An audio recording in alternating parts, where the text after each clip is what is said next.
화요일 새벽기도 나오신 성도님들을 예수님의 이름으로 환영하고 축복합니다. 오늘 하나님 말씀은 룻기서 2장 1절부터 7절 말씀으로서 하나님의 우연이라는 제목으로 전하도록 하겠습니다. 룻기서 2장 1절부터 7절 말씀. 나오미가 남편 엘리멜렉의 친족으로 유력한 자가 있으니 그의 이름은 보아스더라. 모압 여인 룻이 나오미에게 이르되 원하건대 내가 밭으로 가서 내가 누구에게 은혜를 입으면 그를 따라서 이삭을 줍겠나이다 하니 나오미가 그에게 이르되 내 따라 갈지어다 하매 룻이 가서 베는 자를 따라 밭에서 이삭을 줍는데 우연히 엘리멜렉의 친족 보아스에게 속한 밭에 이르렀더라. 마침 보아스가 베들레헴부터 와서 베는 자들에게 이르되 여호와께서 너희와 함께 하시기를 원하노라 하니 그들이 대답하되 여호와께서 당신에게 복 주시기를 원하나이다 하니라. 보아스가 베는 자들을 거느린 사환에게 이르되 이는 누구의 소녀냐 하니 베는 자를 거느린 사환이 대답하여 이르되 이는 나오미와 함께 모압 지방에서 돌아온 모압 소녀인데 그의 말이 나로 베는 자를 따라 단 사이에서 이삭을 줍게 하소서 하였고 아침부터 와서는 잠시 집에서 쉰 후에 지금까지 계속하는 중이니이다. 아멘. 네, 오늘 말씀은 하나님의 위로의 역사가 어떤 사람에게 나타나는지 보여주십니다. 오늘 말씀을 통해서 우리에게도 하나님의 은혜와 복이 임하며 이것을 붙들 수 있는 그러한 사람들이 될 수 있기를 축원합니다. 자, 나오미가 돌아옵니다. 과부가 된 모압 며느리를 데리고 아들과 남편을 잃은 나오미, 남편을 잃은 이방 며느리. 이스라엘은 하나님의 축복과 저주를 믿는 사람이잖아요. 그래서 바리새인들은 부유한 이유가, 잘 살게 된 이유는 하나님이 축복해줘서 그렇다, 그렇게 믿었습니다. 그래서 축복해준 이유는 자기들의 율법을 잘 지켜서 하나님이 축복해줬고요. 그래서 우리는 떳떳한 이스라엘 사람이다, 이렇게 이러한 논리로 생각을 했던 겁니다. 근데 이거를 반대로 뒤집으면요, 보세요. 다 잃어버리고 죽고 심지어 이방 며느리와 같이 이방 며느리를 데리고 온 나오미, 이러한 사람들을 그러면 어떻게 이해를 했을까요? 정반대의 논리로 봤던 거죠. 즉 하나님의 저주를 받은 사람이란 겁니다. 나오미는 물론 하나님께서 치셨죠. 그러나 하나님의 저주를 받은 게 아닙니다. 왜요? 하나님의 축복을 주시기 위해서 하나님이 치신 겁니다. 여러분 이걸 잘 봐야 됩니다. 우리는 많은 경우에 뭐가 안 되면 하나님의 축복을 못 받았다, 뭐가 잘 되면 하나님의 축복을 받았다, 이렇게 말합니다. 여러분 근데 그거 아닐 수 있다는 겁니다. 물론 하나님께서 하나 정도들을 사랑하셔서 축복을 해주십니다. 그래서 우리가 주님께 기도할 때 하나님은 긍휼히 여기셔서 아버지가 되시니까 우리에게 필요한 것을 주시고 그리고 문을 열어주시고 그러죠. 그런데 잘 된다고, 세상적으로 잘 됐다고, 기도도 안 했는데 잘 됐어요. 세상적으로 잘 살게 됐어요. 여러분 그게 축복이 아니라는 겁니다. 반대로 하나님에게서 하나님을 떠나고 하나님이 치셨다고 그래가지고 그게 안 된 것도 아니라는 겁니다. 왜냐? 그렇게 치신 것은 나오미처럼 하나님께 잡아 끌기 위해서 하나님이 사랑하시기에 그렇게 교훈하시고 하나님의 채찍질을 드신 거고 사랑하는 거고, 반대로 모든 게 형통하고 잘된 사람, 기도도 안 했는데 또는 하나님에게 물질을 달라고 해서 그걸 다 주셔요. 여러분 그거 잘 되지 않은 걸 수도 있다는 겁니다. 왜요? 그렇게 되면 망하는 거거든요. 영이. 하나님을 떠나고 하나님 앞에서 세속적인 것만 좋아하게 되고 교만하게 되고 하나님에게 소망을 안 두게 되고 이거야말로 저주인 것이죠.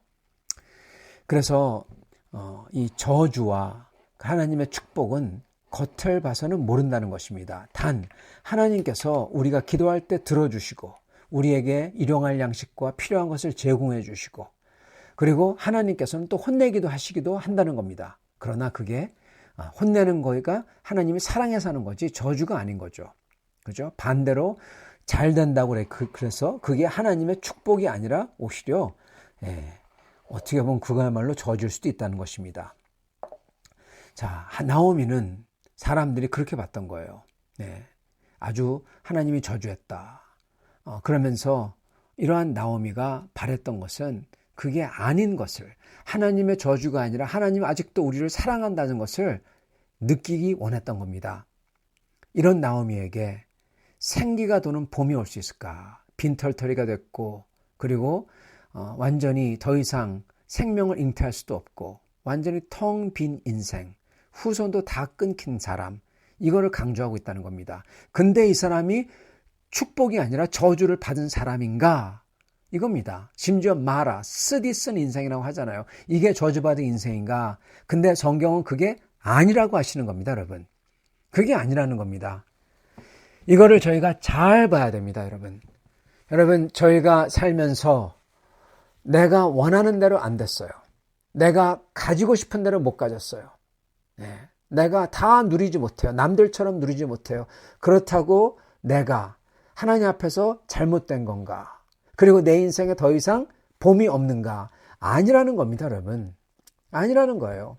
하나님께서는 그 나오미에게 마라, 쓰디 쓴 인생이라고 했던 여자에게 하나님은 봄을 가져다 주시는 겁니다. 어떻게 해요? 지금 봄, 지금 추수를 앞둔 데 왔어요.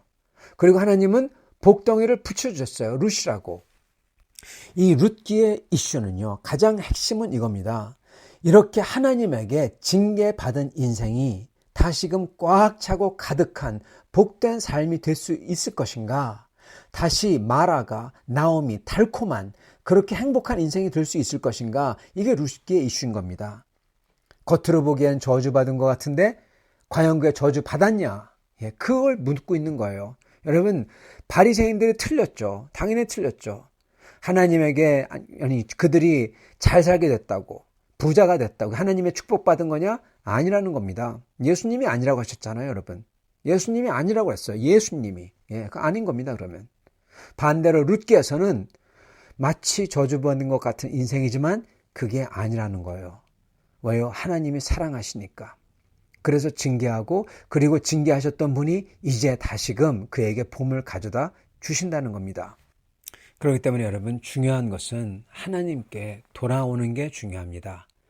비록 저희가 하나님께 돌아와서 인생 끝마디에 돌아와서 남들이 가진 것, 남들이 누리는 것 못 누린다고 하더라도 that's okay, 괜찮아요. 중요한 것은 인생 끝에 돌아와서 하나님을 만나기만 하면 여러분 무슨 일이 일어나죠?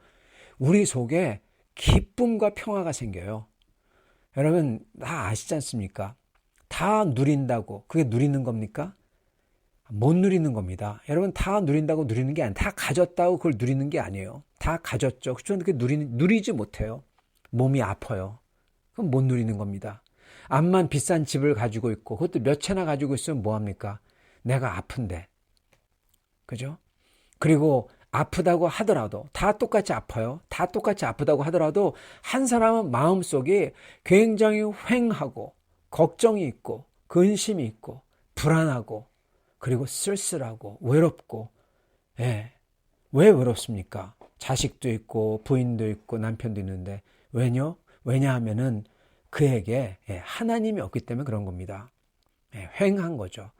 그러나 몸이 아프더라도 어차피 몸은 다 아프죠. 그러나 그 와중에서도 그 속에 하나님의 그 사랑이 있고 사랑을 내가 확신하고 부인할 수가 없잖아요. 그 사랑을. 그리고 그 사랑이 지금도 있다는 것을 내가 느끼고 믿고 그리고 고로 앞으로 하나님의 소망을 내가 분명히 가졌으면은 그 사람은 암만 힘들어도 암만 심지어 아프더라도 여러분 다른 사람 마음이 휑한 사람하고 다른 겁니다.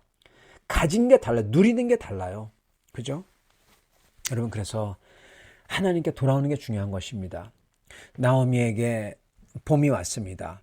하나님을 떠났다가 그리고 한 대 맞고 징계받은 나오미. 그러나 나오미는 다시 하나님께 돌아오죠. 그렇게 돌아오는 나오미가 비록 그의 인생이 마라라고 하지만 사실은 진짜는 이제 나오미인 거예요. 스윗한 아주 달콤한 인생이 되는 겁니다. 지금 여기가 아니라면은 영원히 하나님의 나라에서 그렇게 해주실 거예요. 근데 하나님은 여기서부터 해주십니다. 왜요? 하나님은 이 세상의 왕이시거든요. 그러니까 여기서부터 해주시는 겁니다. 우리가 하나님께 돌아오면은 여러분 어떻게 되었던 어떤 상태든 여러분 하나님께서 회복시켜 주시는 겁니다. 회복시켜 주세요. 우리의 상황과 삶과 그걸 회복시켜 주시고 가장 중요한 것은 우리의 마음속, 우리의 영혼, 그거를 회복시켜 주시는 거예요. 성도 여러분, 절대로 우리는 우리의 인생을 보면서 이게 끝이구나. 내가 실패했구나. 이것밖에 안 되는구나. 절대로 그렇게 생각하시면 안 됩니다, 여러분. 안 돼요. 그거는 하나님이 축복으로 이끄시는데, 근데 축복을 따라가지 않고 그걸 발로 차면서 나는 끝이다 잃어버리는 겁니다. 얼마나 여러분 참 어리석은 것입니까? 그러면 안 됩니다. 나오미는 자기가 끝인 줄 알았어요. 그런데 그럼에도 불구하고 주님께 나왔어요. 여러분 그게 중요합니다. 나왔어요. 주님께 나오니까 어떻게 됩니까? 끝이 아니에요. 오히려 상상했던 것 이상의 축복이 기다리고 있었던 거죠. 복된 노후 뿐만 아니라 역사에 남을 축복이 기다리고 있던 겁니다. 근데요, 만약에 나오미에게 룻이 없었더라면 어떻게 됐을까요? 정말 그거는 끝이었을 겁니다. 여러분, 그래서 저희가 만남이 중요하고요. 그리고 교회가 중요한 겁니다. 교회에서 만나잖아요. 그리고 교회 말고도 다른 데서도 만나죠. 저희가 그렇게 만날 때, 그래서 저희는 항상 주님의 은혜를 품고, 은혜를 머금고, 사람들을 만나야 되는 겁니다. 하나님의 축복이 저희는 모르지만 어떻게 될지 모르지만 그러한 만남들을 통해서 하나님께서 가져오시는 거거든요. 룻이 보아스를 만납니다. 축복의 만남이죠. 그리고 이런 만남은 하나님께서 해 주시는 겁니다. 지금 룻이 보아스를 만나러 옵니다. 이스라엘에서 보리는요, 가을에 심어서 봄에 수확합니다. 봄이 왔다고 그래요. 삶의 봄이 온 것을 암시하고 있죠. 지금 수확이 왔으니까. 봄이지만 아직은 차갑습니다. 사람들의 눈이 차갑고 상황이 차가워요. 아직도 끼니를 걱정해야 되는 신세입니다. 봄이 왔는데 하나님께 돌아왔는데 아직도 하나님의 따스함을 그 따뜻한 하나님의 봄을 경험하지 못하고 있습니다. 그런데 이 두 여인들에게 이 룻기 2장으로 바뀌면서 갑자기 그 쌀쌀한데 해가 쨍하고 비칩니다. 그게 바로 보아스입니다. 보아스가 등장해요. 아직도 만나지 않았지만 룻기를 설명하는 저자는 나오미에게 희망이 있었는데 바로 엘리멜렉 자기 남편의 친족으로서 유력한 자 보아스가 있다고 서두에 말합니다. 지금 오랜만에 이렇게 여자들이 먼 길을 여행하고 과부가 되고 이러다가 오랜만에 힘 있는 유력한 남자가 딱 등장하는 거죠. 그것도 경건한 남자가. 그러면서 이 남자가 나오미와 룻의 삶 속으로 다가오는 것을 지금 암시하고 있습니다. 보아스란 이름은 힘입니다. 힘 있는 사람이에요. 그리고 성경에는 유력자 그렇게 말해줍니다. 베들레헴에서 알아주는 사람이죠. 이 사람은 부자인 것뿐만 아니라 경건한 사람입니다. 부를 가지고 있으면서도 경건한 사람. 그렇기 때문에 신앙 공동체였던 이스라엘에서 존경을 받았던 것이죠. 유력자가 되는 거죠. 그리고 보아스의 경건함이 일꾼들을 대할 때 드러납니다. 샬롬, 안녕하세요. 평화 있기를 바랍니다. 그러는데 보아스는 거기다가 여호와께서 너희와 함께 계시길 원하노라. 그리고 그들이 대답하는 길을 여호와께서 당신에게 복 주기를 원합니다. 정말 신앙이 있었던 사람인 겁니다. 그래서 일꾼들도 그냥 샬롬 그러지 않고 주님이 복 주시길 바랍니다 하고 복을 기원하는 겁니다. 주님을 경외하고 일꾼들에게 존경까지 받는 사람이었던 겁니다. 그러니까 일꾼들에게도 평상시에 잘 대해줬던 겁니다, 여러분. 유력한 사람, 경건하고 일꾼들에게 존경받고 베들레헴에서 유력한 남자고 멋진 사람인 거죠. 그리고 이 사람이 엘리멜렉과 같은 집안, 친족이라고 합니다. 자, 왠지 빛이 비추는 것 같죠, 여러분? 그러면서 여기에 룻하고 보아스가 아주 대조적으로 나옵니다. 네. 지금 계보가 중요해요, 여러분. 그죠? 아브라함의 약속을 가진 자에게는 이 구원의 흐름이 있잖아요. 네, 그죠? 근데 지금 모압 출신인 룻, 이방 사람이에요. 그죠? 근데 보아스는 계보가 아주 잘 잡힌 남자입니다. 극과 극이에요, 여러분. 그죠? 근데 이게 혹시 여러분 꼭 옛날 여호수아 때 기생 라합과 그리고 이 이스라엘 자손들 그러한 모습을 연상시키죠. 여러분 근데 보아스의 보아스의 출생의 비밀이 하나 있습니다. 여러분 보아스의 선조가 누군지 아십니까? 라합입니다. 기생 라합. 네. 여러분 예수님의 선조가 기생 라합까지 가요. 예수님의 선조는 그리고 룻이고요. 이제 보이십니까 여러분? 오히려 예수님의 선조들이 이방 사람들이 들어있어요. 그리고 지금 보아스도 그렇게 아주 멋진 이 베들레헴의 유력자지만 그렇지만 보아스의 선조는 기생 라합이라는 겁니다. 그리고 지금 룻을 만나요. 완전히 참 신기하죠. 이러한 보아스입니다. 이방 혈통과 대조돼요. 아무것도 없는 룻이라는 과부와 대조돼요. 반대로 힘세고 존경받고 유력하고 그리고 참 이스라엘 사람이고 그 사람이 등장하는 겁니다. 희망이 보이는 거죠. 자, 이들이 어떻게 만나냐? 겸손하게 은혜를 바라고 따라간 룻이 3절에 이렇게 나옵니다.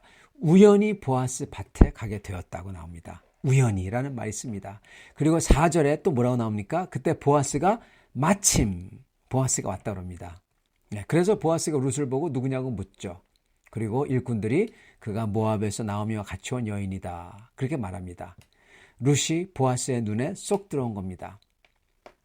보아스가 본 것은 권리를 오히려 은혜로 여기는 룻, 지혜롭게 행동하는 룻, 겸손한 룻, 아침부터 와서 계속 열심히 일하는 성실한 룻. 이 룻이 모압 여인이지만 나오미를 버리지 않고 충성스럽게 시어머니를 모시고 같이 왔다. 이게 베들레헴에 다 알려졌다고 하지 않습니까? 이 여인이 그리고 아마 아름다웠겠죠. 보아스의 눈에 쏙 들어온 겁니다. 여러분 이게 성경에서 우연히 보아스에게 가게 됐고 마침 보아스가 오게 됐고 여러분 이게 우연일까요? 저자가 지금 일부러 말을 하지 않는 겁니다. 일부러 말을 하지 않고 우연이라는 말을 쓰고 마침을 씁니다. 여러분 오직 하나님 한 분만을 믿고 이스라엘까지 룻이 시어머니를 따라서 왔어요. 버리지 않고 하나님께 나아왔어요. 그죠? 그 룻을 하나님께서 그 믿음에 지금 은혜로 답하시고 계시는 겁니다. 그리고 하나님에게서 멀어졌지만 이제 다시금 하나님을 찾아 나온 나오미, 그녀를 축복해 주려고 하는 하나님. 여러분 이 룻과 보아스의 만남을 통해서 하나님이 지금 축복을 해 주시려고 하고 계세요.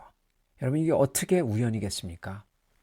이 만남은 우연이 아닌 사실은 필연인 것입니다. 하나님의 자녀들에게 이러한 우연은 없습니다. 특히 만남에 있어서는 우연이란 없어요. 그거는 인간이 할 수 있는 게 아니잖아요.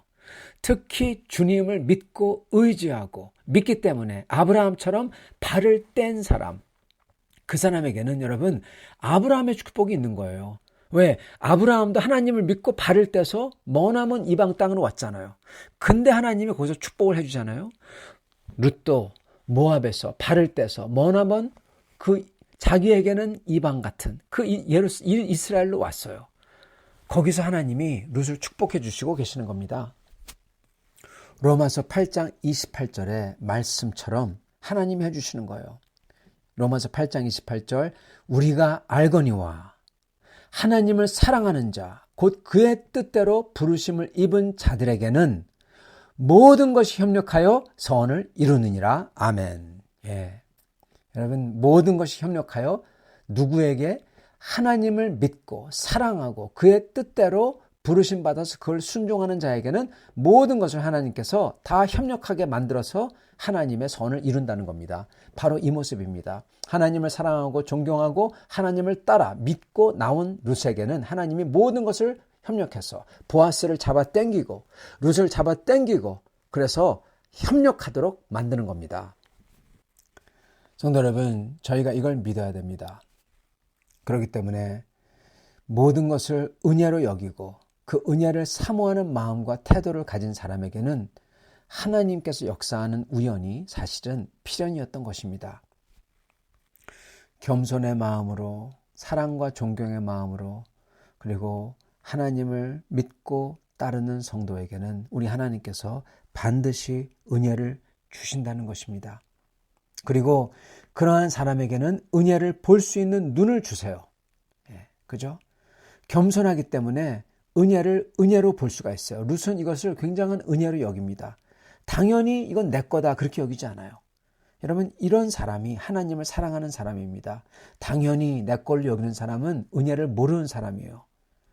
이렇게 은혜를 볼 수 있는 사람, 부르심 받았기 때문에 겸손하고 주님을 찾을 수 있고 의지하고 은혜를 항상 은혜로 여기고 항상 기뻐하고 감사하는 마음을 가지고 있는 사람인 것입니다. 이렇게 은혜를 여기고 감사하는 사람에게 모든 것이 협력하여 선을 이루고 계신 것입니다. 사랑하는 성도 여러분, 하나님의 우연은 없습니다. 하나님의 필연인 것이죠. 그리고 우리가 겸손히 주님의 은혜로 모든 것을 여기고 그래서 감사하고 그리고 주님 앞에서 기뻐하는 사람은 주를 믿고 조바심 내지 않고 최선을 다해 성실히 나가는 사람은 주님께서 주님의 시간에 이렇게 축복을 해주시는 겁니다.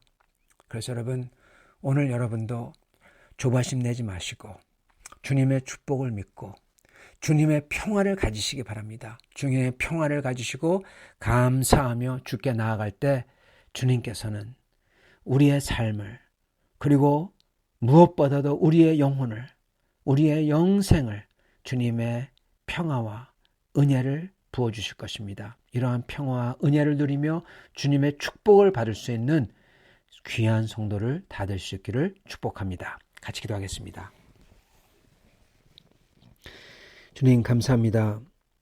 오늘 말씀을 통해서 어떻게 하나님께서 주님의 은혜를 사모하며 주님을 의지하며 나오는 사람들에게 주님께서 만남을 허락하시고 그 만남을 주님의 축복으로 만드시는지 보여주시니 감사합니다.